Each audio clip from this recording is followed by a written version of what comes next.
collaboration, working with each other, not against each other. And the whole journey really wants to tell good stories about how to connect and integrate travel, which I thought was a really powerful one. So telling good stories, sharing that dream, that vision in a powerful way is really important. The school run, I would never even dream to be able to articulate the problem anywhere near as well as Jem. I think she was really, really powerful. So that is the problem of the school run. And her vision as well for how that came across. Again, really profound. Less, just more harmonious. We want to be championed for trying to make a change and trying to make the difference. So that's the vision for how the school run changes, that we can all live and work within 20-mile-an-hour zones within the school area. And that is to work with Eastbourne Borough Council, with East Sussex County Council, to again collaborate on that and to try to speak to the councillors about this is what we want, this is what our children want. The case was clearly made. The tourism agenda was really interesting. So there's the Beachy Head. The Beachy Head junction seems to be identified as a really critical area. Obviously, it's seen as everywhere around. Windows 97 screensaver is that. It's one of the real hotspots. So the problem around congestion of this area of outstanding natural beauty, they want speeding cars going around there, more control over that. Stuck at the station as well. Tourists arrive at the station and their journey into and through the town needs to be mapped out better.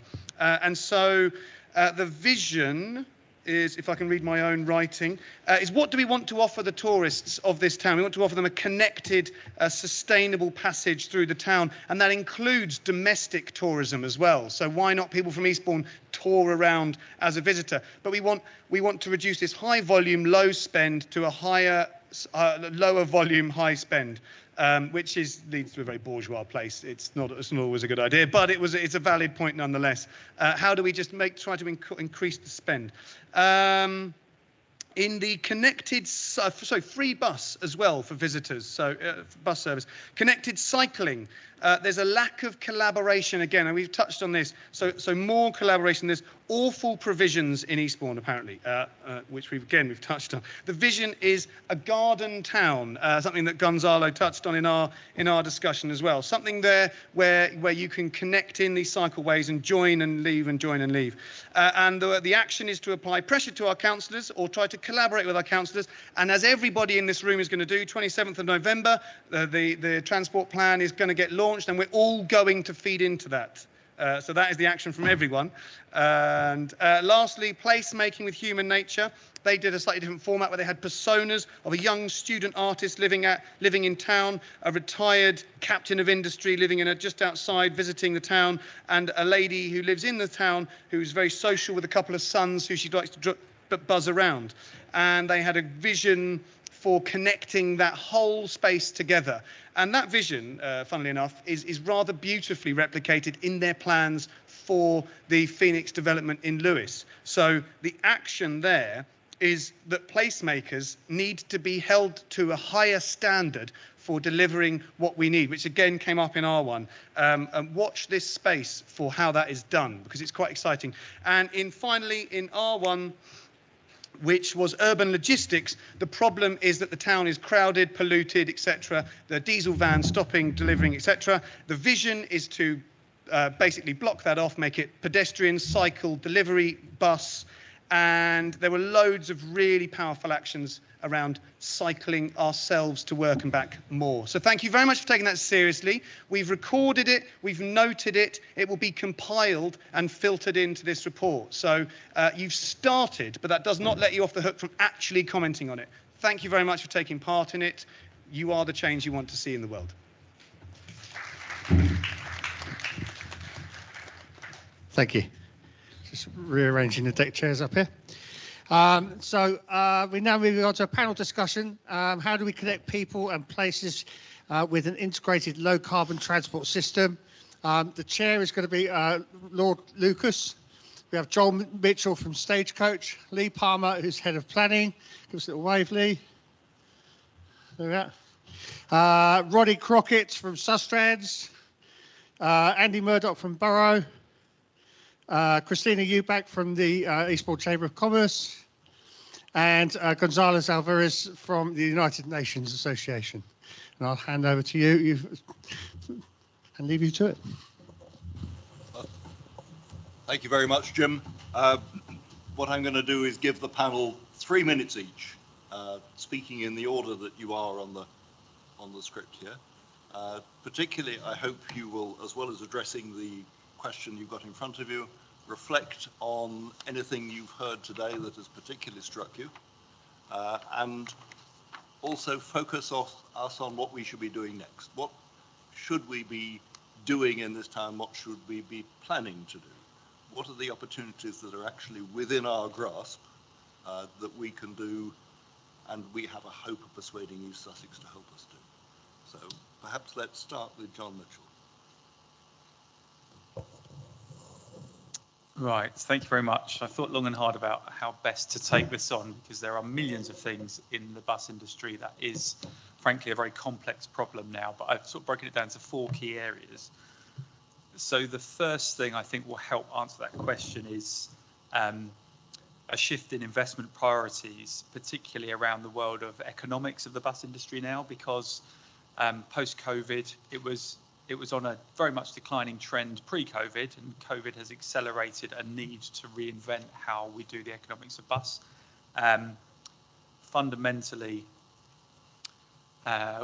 we're about 20% down on patronage. Costs are up about 20% because of the economic downturn, cost of wages, cost of tyres, cost of glass, cost of fuel. And you can't cut yourself out of that in terms of reducing routes, because that's not what we're here to do. I talked in the group earlier, one of the things, for example, is 3 months of subsidy for the £2 fare cap for the entire bus industry right across England and Wales is the same as less than 2 days of rail subsidy, yet somewhere between 3 and 4 times the number of people catch the bus every day as they do the trains. And I'm a big fan of rail. I did 20 years in rail, so that's not a criticism of the railway, because they need the investment, but we need to work out how best to prioritise the investment in that way. Second thing is, if you ask customers what stops them from getting the bus in the South East, it's punctuality and reliability. And it doesn't matter if you never travel sometimes, travel often, you can increase the use of all of those customer bases if you are more punctual and more reliable. So we need to shift policy, and we need to change the prioritisation, particularly now things like utility companies can come and just dig up the road. So for example, in Kent, road closures are up 225% in 2021-22 when compared to 2017-2018. It makes it incredibly hard to run a bath doing that, let alone a bus company. So we have our challenges cut out for all of us in this room if we want people to be attracted to bus, and congestion is a huge issue for us. So I don't want to labour the points, I made it earlier, but we need to work together collaboratively as a group of people to reduce car use and promote bus, rail, walking and cycling as a collective, so that we're working collaboratively as a 4 rather than any one individual in that respect. I never thought I'd say I miss Network Rail, but I really miss Network Rail, because they used to ring me up and tell me when they were going to come and dig up the railway, and nobody tells me that they're going to dig up the road, and then we're just stuck there in a massive traffic queue. So that's very painful. So collaboration is the third point, all of us in it together. I think I've drawn that out. And then the final thing is asking your customers what they need, and your community groups what they need, and doing everything you can to work together to deliver that. And in doing that, making sure that you're not forgetting your vulnerable customer groups. So from our perspective, vulnerable customers cover all kinds of different people, but some shocking stats that I picked up the other day that has made me rethink some of our strategic planning. For example, 22% of people are now in low-income families, which means they're almost certainly not getting access to bank accounts, to cars, to mobile phones, to the internet. And so they will be using our buses. And so if we decide from a cost efficiency perspective to reduce the amount of printed timetable information we have, to try and push people into a cashless world, everybody use an app, you kind of intuitively think that's where everybody wants to go. It absolutely isn't. So you have to understand what your customer base wants and look after them. And yeah, that's it for me. Thank you. Thank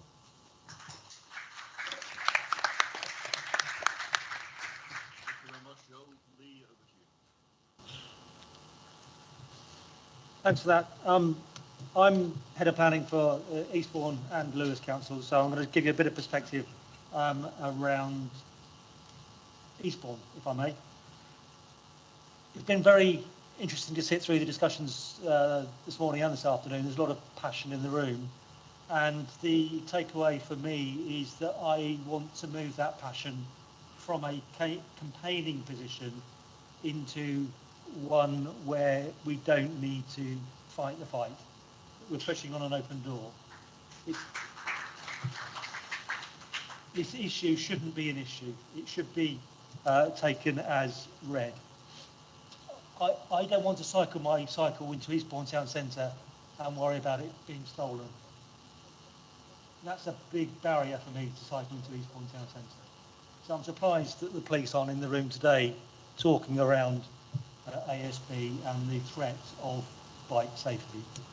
In terms of the range of transport available to Eastbourne residents, there needs to be a decent choice. Clearly there needs to be a decent choice. Is there at the moment? Probably not. Why do we have to hide Eastbourne cycleways? Yes, we have got them across the town, but they're stuck behind people's houses. I would much prefer them to be front and centre so that we can see them, use them safely.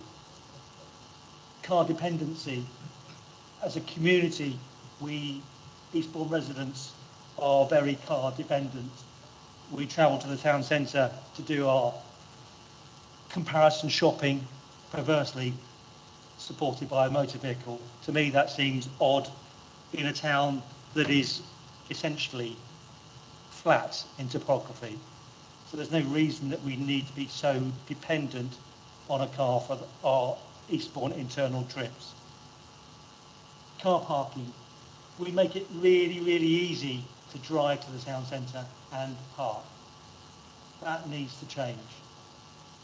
Anywhere else in Western Europe, Hyde Gardens would not be a car park. It would be an asset to the town centre.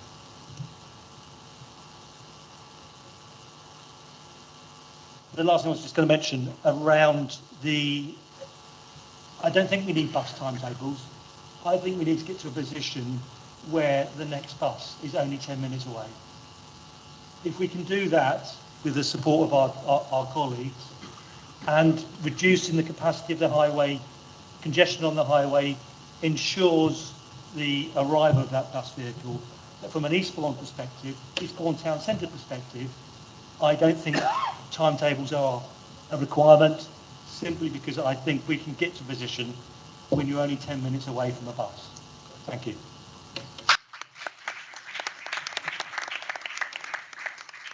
Thank you very much, Leigh. Roddy, you're next. Thank you. I'd just like to start with thinking about definitions, and one of the things I always start with is the word transport. When you look up the word transport, it has a tendency to leave out walking, because it literally means carrying or ferrying goods and services from place to place. So much of our transport policies tend to forget about the most resilient and fundamental form of transport or travel or mobility, which is walking. And I think quite often when we're looking at different modes, we're forgetting about walking from those journeys. The National Travel Survey makes an attempt at trying to split down many of those journeys into stages, but it underrepresents how much we do in terms of a journey, even if it's a journey to London on the train, how much of that is walking. And I think that we've forgotten the value of the spaces between the buildings in our towns and cities and villages. And one of the problems we've got is a distinction between transport planning and spatial planning. The county council looks after the curtilage to curtilage, the roads, the highway, the carriageway, but the rest of the estate is looked after by the borough councils. And I think that's a fundamental problem that we need to address in terms of our responses to the local transport plan. So my plea is around integration. Integration where we're not just talking about modes, we're talking about journeys that individuals and households make. I'd like it to be the case that if anyone moves to Eastbourne, they think, great, I'm moving to Eastbourne, I won't need to own a car. Because not just my journey will be enabled through different modes, but my children or people who come to visit me, they won't need to have a car either. I just think that we can create that utopia if we really value it and have the vision to try and achieve that. I'd also like to talk about carbon, because I just don't think we're doing a good enough job on really being quantifiable in terms of our assessment. It really, really frustrates me that the government has not produced the quantifiable carbon reduction methodology that is required for us to do a proper local transport plan. We're a bit stuck because at the moment we've got a bit of a bun fight between local authorities about whose Scope 3 emissions belong to who. Even Transport for the North, which are a statutory transport body, they're still palming off some of their Scope 3s to Network Rail, to National Highways, to other organisations. And really, by now, we should be better at measuring and deciding who's responsible for different aspects of carbon. Finally, I'd like to think about how we apply pressure at different levels. We need to work at the government level. We need to work at the regional level with Transport for the South East and the Regional Active Travel and Strategy and Action Plan. We need to work at the parish council level. We need to work at district and borough and county council. And we also need to work with our neighbourhoods and communities. And that is really complex, really complex.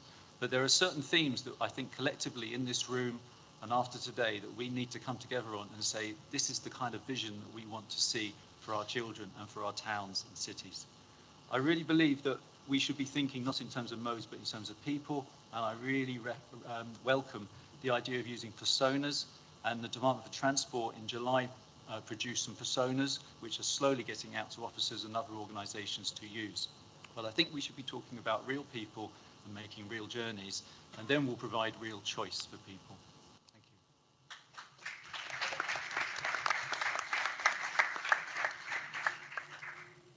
Thank you very much, Roddy. Andrew, Thank you. Firstly, it's great to see the number of people, the enthusiasm and the depth of knowledge and experience and thinking that we've seen today. There have been some tremendous presentations, and I think the ones that stood out to me are with the healthcare ones, the importance of health and active lifestyles, the school run and that experience that people have to go through in the town, and the 20 mile per hour session we had. Speed isn't important in urban areas. I think what's much more important is really having a pleasurable, safe experience that gives people a choice in how they move, and that they're not relying on a vehicle to transport them. They should be able to move around freely, happily, safely. And I think that type of environment it contributes to the health as well as the happiness of people being able to move through there. So I'd say there are really quick wins to be had in that space. I'm changing the town centre speed limit to 20 miles per hour. You know, is probably the easiest thing that can be done to change the quality of life in Eastbourne and move towards a more sustainable future that gives people those choices. I think there are opportunities for big projects in the transport space that are necessary in the long term, but one has to harness this energy and enthusiasm in the room now to get that change underway without relying on massive budgets to do so. And it's a way of engaging all the people in the community in behaviour change, moving them in the right direction, and you know, you've got enough people here to engage that energy in the community, and I think budgets do need to reflect the importance of getting something underway now and getting change now. I think in this day and age, it's not good to hear talks like the one we heard about the school run. Things like that shouldn't be acceptable. Thank you.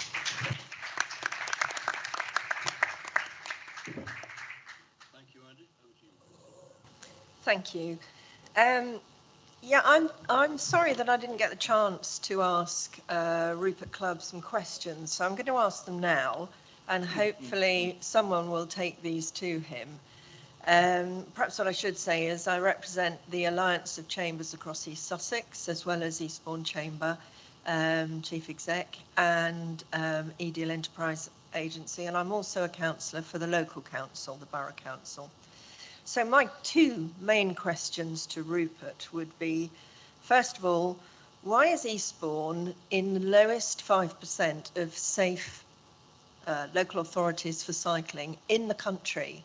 That's the lowest 5%. And I wanted to ask him why he thought that was. I've got some strong ideas as to why I think it is, but I really wanted to know what he thought. The other thing I wanted to ask him is why, when all the Alliance of Chambers across East Sussex have each come out and said that they would support 20 miles an hour in their own urban area, whether it's Uckfield or Hastings or Bexhill or Eastbourne, why is it not on the East Sussex agenda? And we need to get it on the agenda. Thank you. And then the other thing I thought about is that a lot of our policymakers put into policy what they know and understand. Most of the MPs drive or take the train. Most of the officers in the county council drive. That the county hall is nowhere near the station. It's quite a hike up the hill to get there, and they have a huge car park. So they're thinking, my experience is I go everywhere by car or by train, and they're not thinking about buses, whereas the vast majority of the country needs buses. And so it was very encouraging when Boris Johnson introduced a bus strategy and set aside significant funding. I think East Sussex got the most funding, correct me if I'm wrong, for the bus service, which is great. So we need to use it to do everything that we've all talked about today. And I think that's probably enough for me at this stage.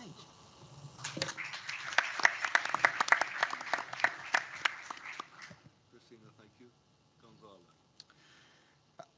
At the United Nations Association, we try to address these issues from the global perspective and apply them to the local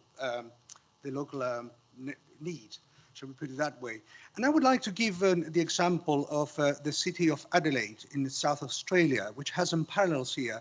And they've actually achieved this integrated system of public transport using trains, local transport, bicycles, and so on. And they very soon, as they started measuring up and managing carbon emissions since 1995, that's when they started. In 2008, they decided as a city that they wanted to become carbon neutral by 2030, and they've been achieving that gradually. And during that journey, they learned that there were three things that were crucial in order to achieve everything that we've been talking about, these fantastic ideas. Transport, first of all, needs to be powered, obviously, energy, in other words. And they put money into where it needed to be. Renewable energy, new sources of renewable energy. Finance, in other words, that was the second point that they discovered that was absolutely, so where are we going to get the money to materialize all this? And thirdly, how are we going to develop the future sustainable technology to achieve this new transport system suit for the 21st century, which is sustainable, which is lovely to see, to use for the people, and they're going to invite more. As a result of that, actually the local economy of Adelaide was completely transformed and grew a lot more than before. And I would like to suggest a couple of things that perhaps could be feasible here in Eastbourne. For example, I very much like the idea of the 20 miles. That's absolutely fantastic. I think something could be done fairly soon. Another crucial thing is that let's remember that we are a parliamentary democracy. So our local MP is crucial to get, to get finance for the city, to get the right policies passed in Parliament. And that's where we need to also connect. And I'm very glad that Caroline is part of this summit, because she is very important, is a key person in Parliament representing the city, all the citizens, all the residents of the city. That's very important to achieve this. And one last thing, and I speak as a marine biologist and oceanographer in terms of energy. One source of energy perhaps has not been mentioned here. And every time you go next time to the beach, think about those waves there. Every single wave carries energy from the wind. Is transformed. It's transformed into what is called the orbitals. That is what every the wave inside carries energy. Every time that wave hits the shore is energy that is wasted. Time after time after time. That is renewable energy. It's at our hand, you know. And there is actually a small village or town, I believe in Scotland, that is completely powered by a local electricity power station powered by waves. And for that, of course, you need finance and develop the technology that I mentioned that Adelaide put into practice. But I suspect that when we hear the next, for example, hurricane or storms, think about the bigger the wave, the bigger the energy that it carries. And perhaps I put something on the table, Eastbourne, here in the south of England, could become a pilot city. You could establish a pilot scheme to start catching that energy coming from the waves. It's wasted, it's at hand, it's there.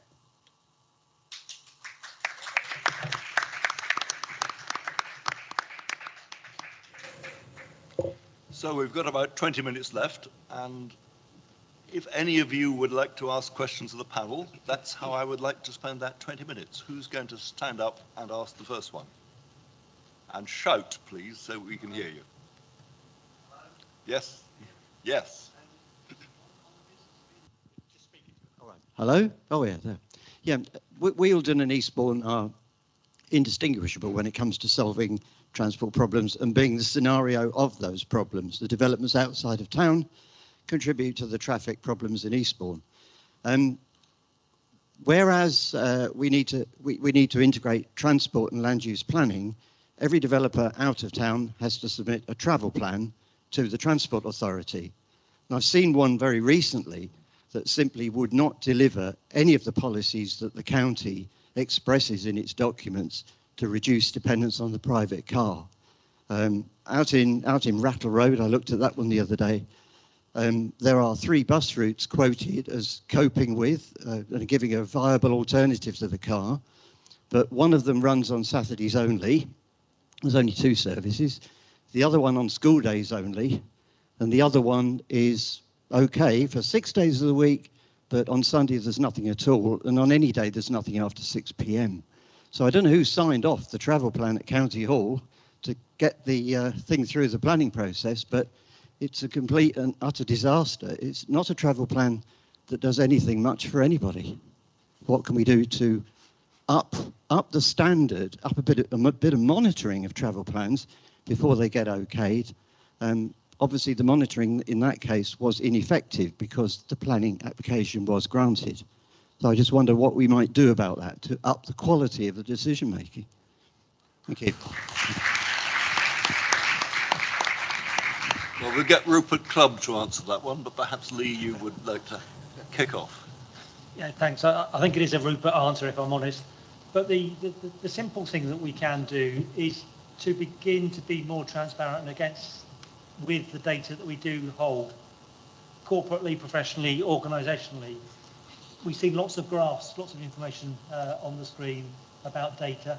That data is powerful, and that data is powerful if we do mirror it back to people like Rupert through his consultation that's coming up. Because without that data, without that empirical evidence, our arguments are weaker without it. So my shout out to you, as we've heard from the lectern earlier, is that the consultation on the LTP is coming up. Let's mirror back to them that data. Thank you. Joel, did you want to say anything about how bus routes evolve to accommodate new building? Yeah, I mean, it's quite complicated. A number of start-up routes with new developments will come from developer contributions through Section 106. That funding is finite, and then you hope that the growth and the strategic narrative and the way the development is designed encourages that ongoing sustainable bus use. From a network perspective, what we commit to doing from Stagecoach is we will run our network from a network perspective. So we have, I was just reflecting on what Tom said that the Big Lemon earlier when he talked about kind of the way the market works and the fact that we need to generate profits. You know, I can tell you that my owning group is not interested in me returning a profit to them at the minute. They just do not want me to run at a loss. And they'll take break even. For example, in Eastbourne, I'm quite happy to share this with you because amongst friends here, but the Meads, for every pound I invested in the Meads, I get 30p back. So we run at a 70 pence loss on every pound. But the 99 is more profitable, and so therefore we allow the 99 to support the 3, albeit that was definitely our strategy pre-COVID, and then we came out of COVID, all the margins have disappeared. And so if it wasn't for central government funding through Caroline and the government, and it wasn't from the BSIP funding through Craig and the bus team here, we wouldn't be in operation. You know, I'm not lying or being controversial. We wouldn't be able to be running a bus company at all. Last month we had to close Folkestone Depot, which was heartbreaking, and it had been there for 100 years, and I had to put 180 people up at risk of redundancy, and it was incredibly painful for everybody affected, and we've come out the other side of that, and we're on our way up. But each route, it's a long answer to what could have been a short one, each route is viewed on a route costings basis, and we have to try and make sure that every single route we operate, at the very least, washes its face. If it doesn't, if one of its friends or colleagues does on a different route, then we'll look at that in that perspective. In the answer to that particular route, which is a fair challenge by my colleague, one of the things you can do if you are not covering your costs is reduce your frequency. So an hourly becomes 2 hourly. You might cut some in the evening because nobody's using it. So fundamentally, the way to make bus work is to get people using the bus. It's no more complicated than that. If people catch the bus, we can grow it and we can market it and we can increase frequency. In the absence of people doing that, it goes the other way. And you can only do that once, and we can't allow that to happen again because bus matters for the community. I hope that answers that to a point. Thank you. Who would like to ask the next question? Could I just say a few things about that particular? Oh yes, but we'll say it after the next question, so we get a bit more space. Somebody else from the audience. But if you answer first. Much of the resistance to active travel and public transport in Eastbourne has come from the commercial sector. An example of this was objections made to the bus lanes along Seaside. Another example of this has been tourism objecting to proposals for cycling along the seafront in Eastbourne. And I also believe that the Chamber of Commerce spoke in favour of the expansion of Gatwick Airport, all of which are not conducive to having a good climate outcomes. Is there anything we can do about changing the commercial understanding of active travel and public transport so that they can understand that actually it's in their commercial interests to have more active travel and public transport? Thank you. So Roddy, would you like to kick off? Yeah, I'd just like to reply to the travel planning. Yeah, travel planning is broken in this country. There's a few people who are working to try and encourage ATE, Active Travel England, to look at this seriously. It's a real hit and miss. There's many consultants who just copy and paste things into different travel plans, into their responses. Monitoring is really important. The way that we can increase it is to learn the best cases, best examples from around the country and to apply those, but it takes political effort to do that. One of the things which is missing is health impact assessments. So again, hit and miss around the country. I understand that East Sussex is developing a protocol for using health impact assessments, which is great news. We also need to make sure that all site allocations are linked to LC WIPs, local cycling and walking infrastructure plans. I don't understand why we're not putting large-scale housing developments which aren't linked to cycling and walking routes in. And also we've got to make as much use as possible of the new coming infrastructure levy as well, to make sure that those are used. But monitoring is really crucial. And if I can just follow on with an answer to the next question, I think the most successful places in the world are the ones which get active travel right. would you want to send a postcard of these of places where you are home? You know, it's whether they've got, and one of the reasons is that we don't have enough people locally learning about ambition and about examples from elsewhere, not just internationally, but also from around the country. It's something that Active Travel England are trying to do, is to raise the ambition of officers and politicians locally so they know that what is possible. We kind of get stuck in terms of repeating the same things that we've always done, that quote from Einstein. The only way that we can learn what's possible is by looking at good examples elsewhere and where it's worked.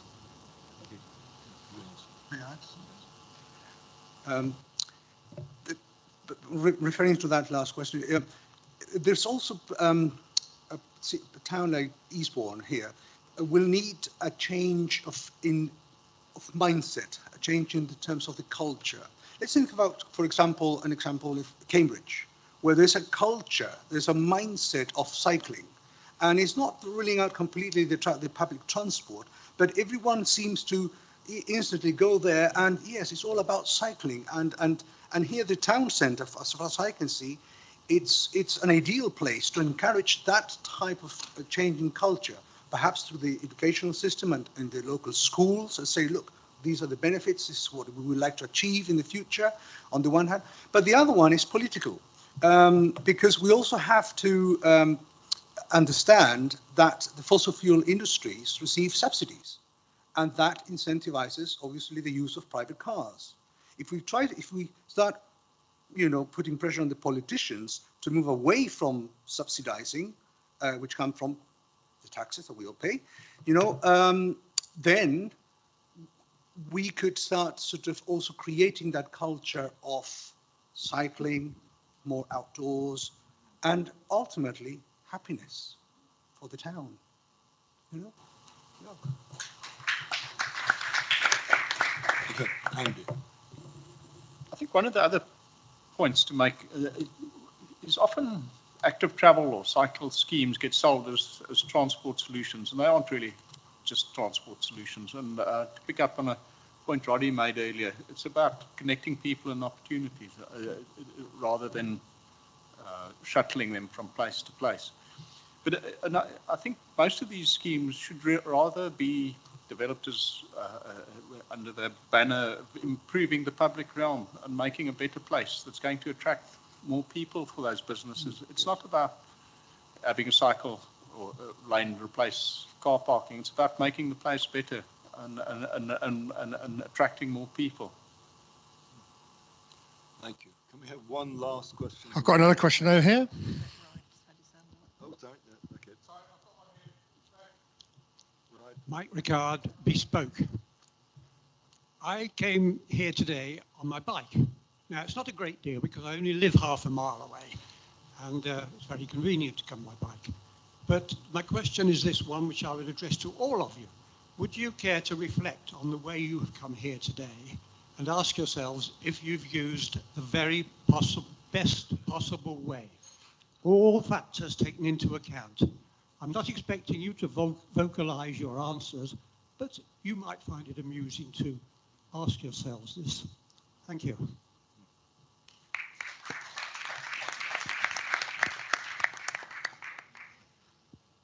We will do that, but I think that leaves us time for another question. Who did you see, Christina? Brett Wright in the front here. Then Brett Wright next. Just speak. Can you all hear me?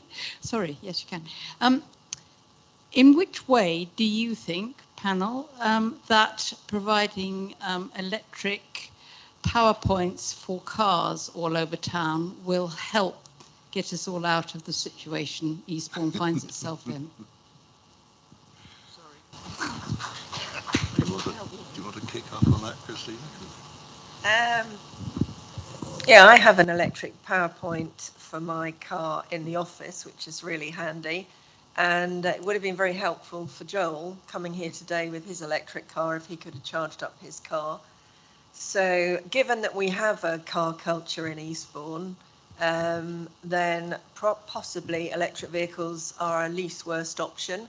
But what I would say, I'd like to give you a quote that I learnt today from a gentleman called Enrique Peñalosa, who said that an advanced city is not one where even the poor use cars, but rather where even the rich use public transport.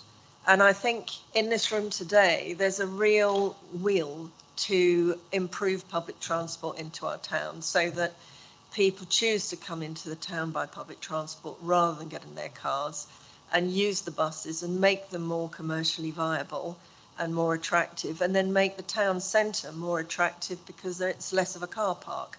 And the seafront, how many people are aware that in summer there are 30,000 vehicle movements on the seafront? 30,000, and the seafront is our crown jewels, and it's basically just a slow-moving car park.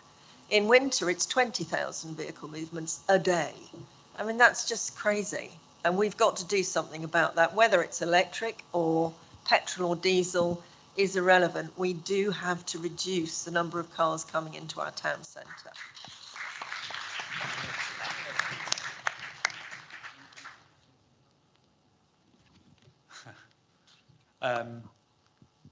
One of the things that's been quite controversial just recently, so in Stagecoach, there's 18 versions of me, there are 18 versions of Matthew here in Paul and Ali, right across England, Wales and Scotland.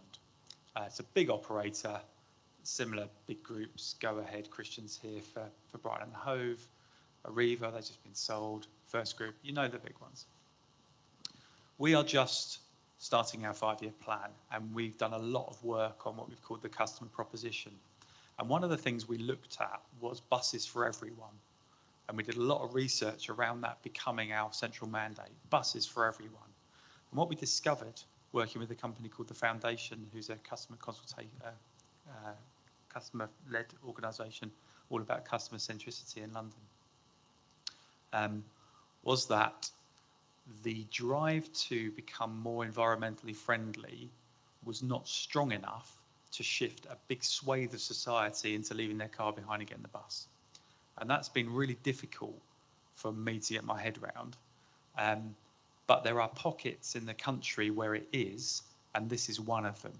And this is why I want to work with the good people of Eastbourne, because the people in this room are a special bunch of people, because you see the need to, and Caroline talks about it at the start, and I drew it out in my presentation, we have to make a bit of a personal sacrifice. And the point about electric charging points and the running joke that Christina and I have about my electric car, I don't want to drive an electric car. I don't want to drive a car.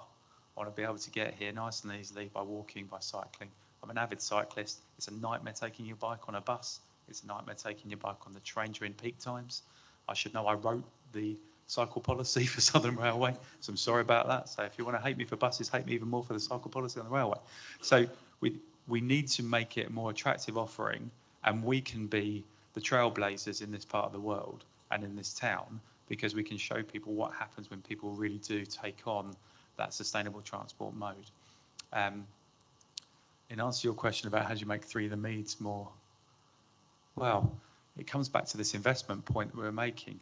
My owning group will invest it in a network that is high performing and is profitable, because then the cost of capital is removed. So if we go to the bank now to borrow 700 million quid, it's at 7.5%, 8%.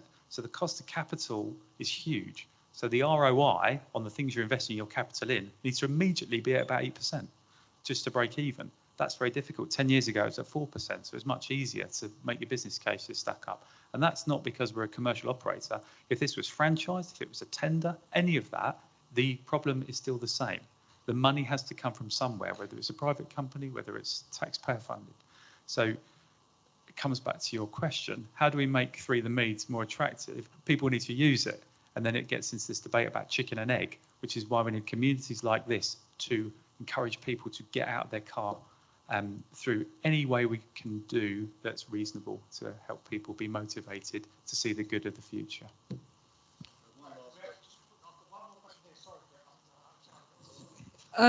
So I was brought up in Eastbourne. I don't live here any longer, but I work for East Sussex County Council. My name's Eleanor Togut. And Christina, you mentioned about Eastbourne having a car culture. And I just think that feels, particularly in the room today, that feels quite defeatist to say that that's where we are. And I would rather be thinking about where it is that we could go to. And I wonder, having been to another conference in Eastbourne a couple of years ago that I think Lord Lucas and his wife managed about transport with young people, I think it would be really good to create from today a centre for transport excellence in Eastbourne. And Roddy and I recently went to Hampshire County Council where they had this. So they had this centre for transport excellence. And it wasn't that they had become excellent at transport, but that they wanted to get to that centre of excellence. And what I'm asking today is, can people in this room come together with all their differences to create a vision for Eastbourne and bring an integrated transport system together by having something that they can aim for? So that is my question to you.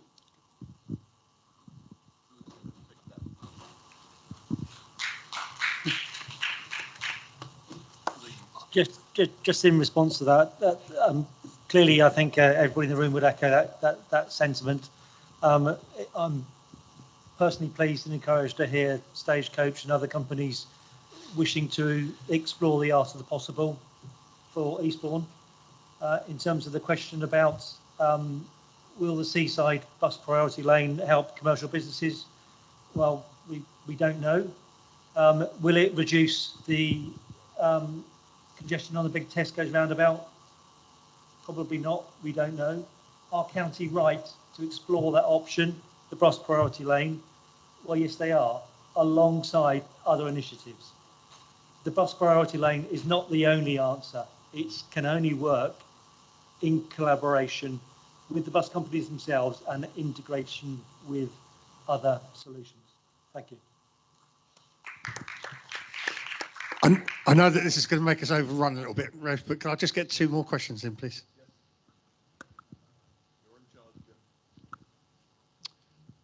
Thank you. Yes, I wanted to speak to Joel's point about the number 3 bus in Meads and it not being used enough by residents.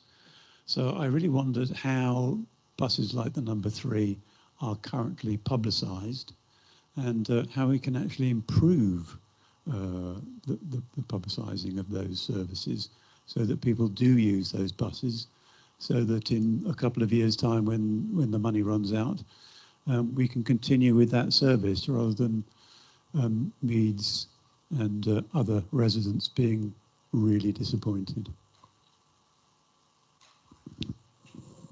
A number of ways. So firstly, I learned the other day that 47% of people over the age of 75 don't use the internet. So Stagecoach South East pushing everybody onto the app is a terrible move. Removing roadside information, which we did after COVID because we didn't have any money and it saved us some money, was a terrible move. And we've now got to try and find a way, Matthew's frantically trying to find a way for us to get some form of printed information back in.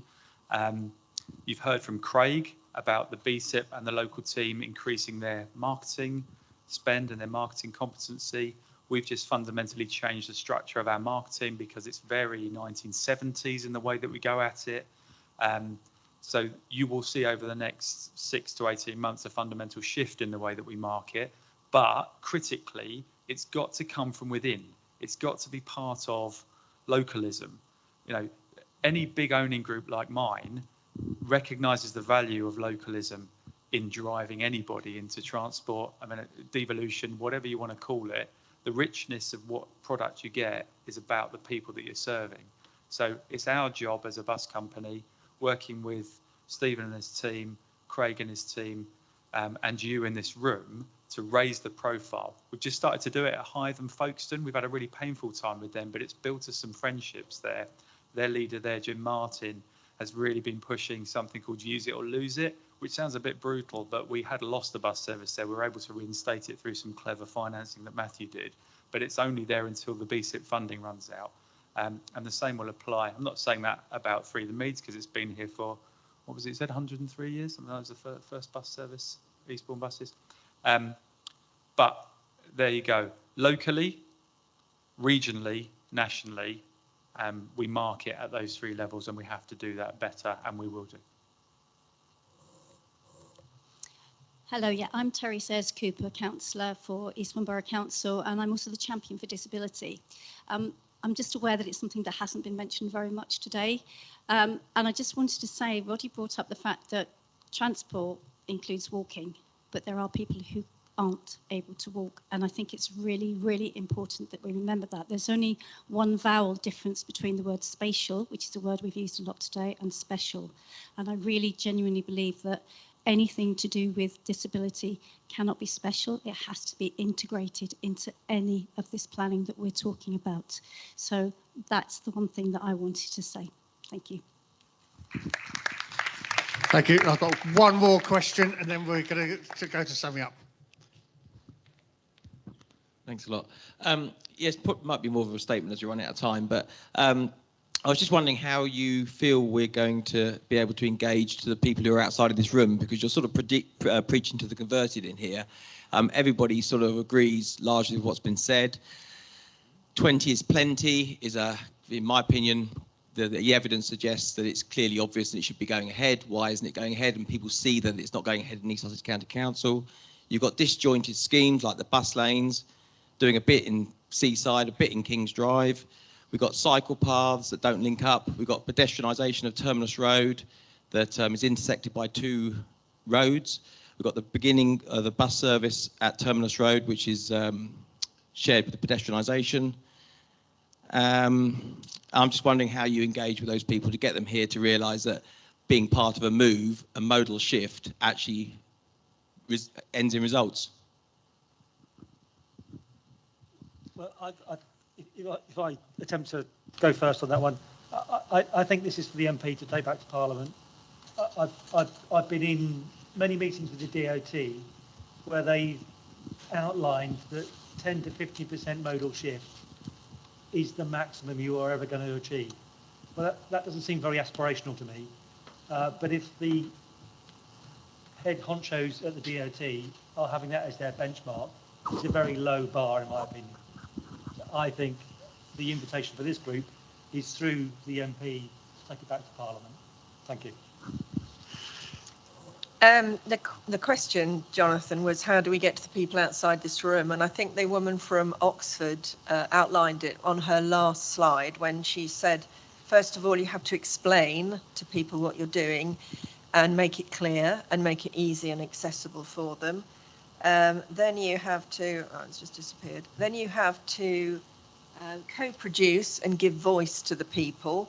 Then you have to treat people well. Throughout the process, you have to treat people with respect.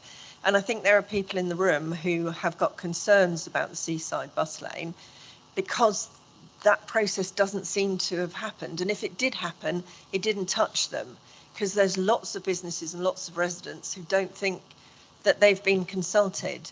So we need to find a way to improve that.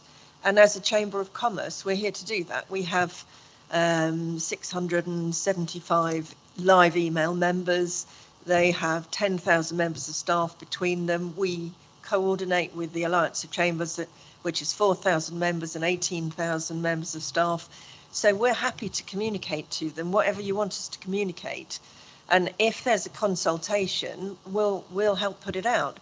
We'll help put it in the local papers. So it doesn't even cost East Sussex County Council to do it.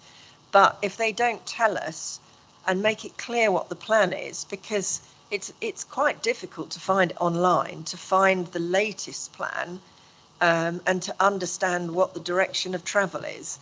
And that's something we've really got to work on together, everyone in this room and all the local authorities, the MP's office, the Chambers of Commerce, the Hospitality Association, the Friends of. If we all work together, we'll get what we need, we'll get that message out. But we have all got to work together, and this is a great start.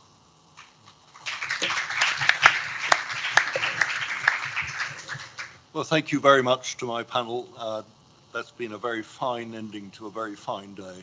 And if we want a centre of excellence for transport in Eastbourne, I can't think of a better foundation than what has been achieved by the Eco Action Group today. So thank you. Thank you very, very much, panel. If you want to leave the stage, I'll invite Councillor Holt up. If you want to head off.